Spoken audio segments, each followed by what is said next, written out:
Hello, welcome to the Amazon CloudFront introductory video. In this video, I will talk about this AWS service that allows you to scale out, save money, and have more performance on your applications. I'm Rafael Lopez with the AWS Training and Certification team.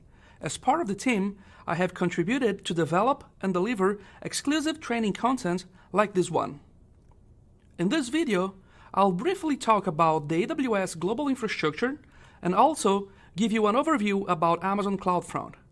You will see how easy it is to create and configure a CDN. Then I will talk about some use cases and do a demo to show you how CloudFront can help your content delivery by reducing network latency.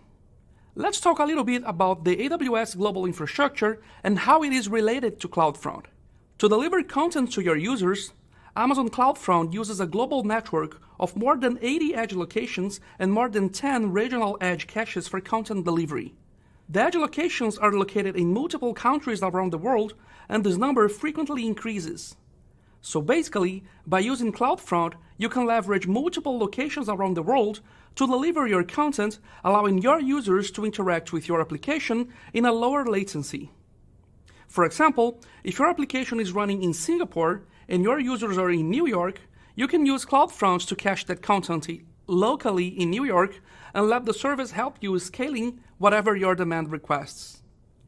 With all of these points of presence around the world, we can say that Amazon CloudFront is a content delivery network, or CDN for short. CloudFront allows you saving money due to its lower rates on data transfer out, and it also helps you on making your customers happier because it can cache content close to them, which increases the chances to deliver your content faster. It is deeply integrated with other AWS services such as AWS Web Application Firewall, AWS Certificate Manager, Amazon Route 53, Amazon S3, and others. It is pretty simple to create and configure a CDN on CloudFront. The easiest way to start is by going on the AWS Management Console and clicking on the Create Distribution button. Then, you choose what is the CDN type you want to create. RTMP is used for video streaming, and web is designed to be used by usual content delivery that is not a video streaming, which doesn't mean that this content should be static only.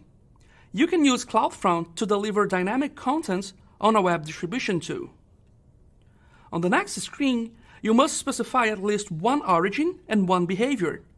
Basically, the origin can be your S3 bucket or any application that you run even outside AWS. You can put the IP address of your web server, the load balancer endpoint, or any other endpoint that can be reachable over the internet. The behavior basically matches what is the URL pattern that you want to associate with that origin. You need to specify one origin now, but you can always edit these preferences in the future. You can have multiple origins associated to multiple behaviors.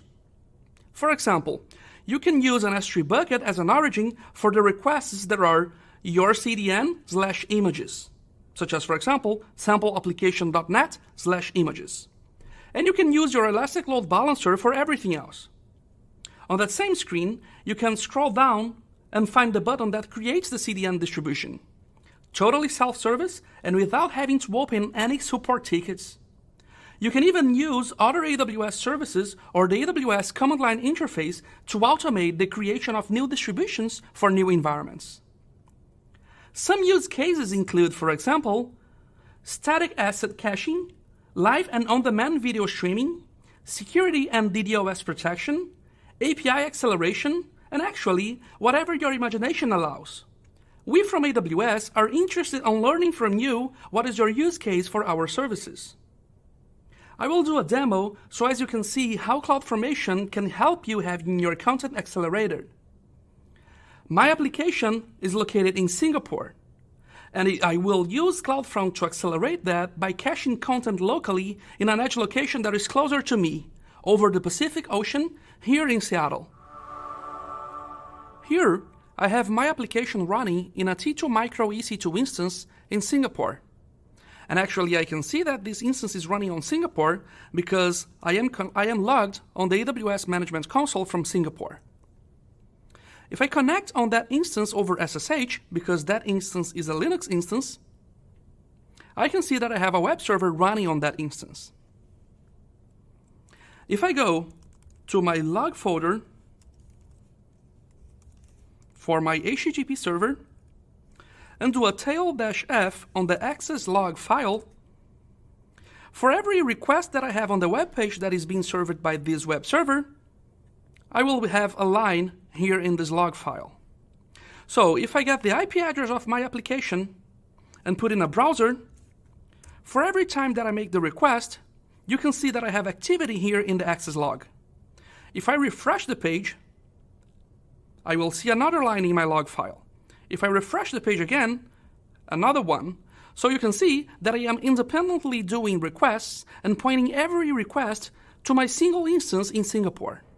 As you can see, this infrastructure is not running under a CloudFront because I'm making the requests straight out to the instance's IP address. You can see that every time I make a request, I have a high latency because the requests are going from here in Seattle to Singapore. In this case, I have 447 milliseconds. Every time I refresh the page, I can see the latency from here to Singapore. 375, 374, 407 milliseconds.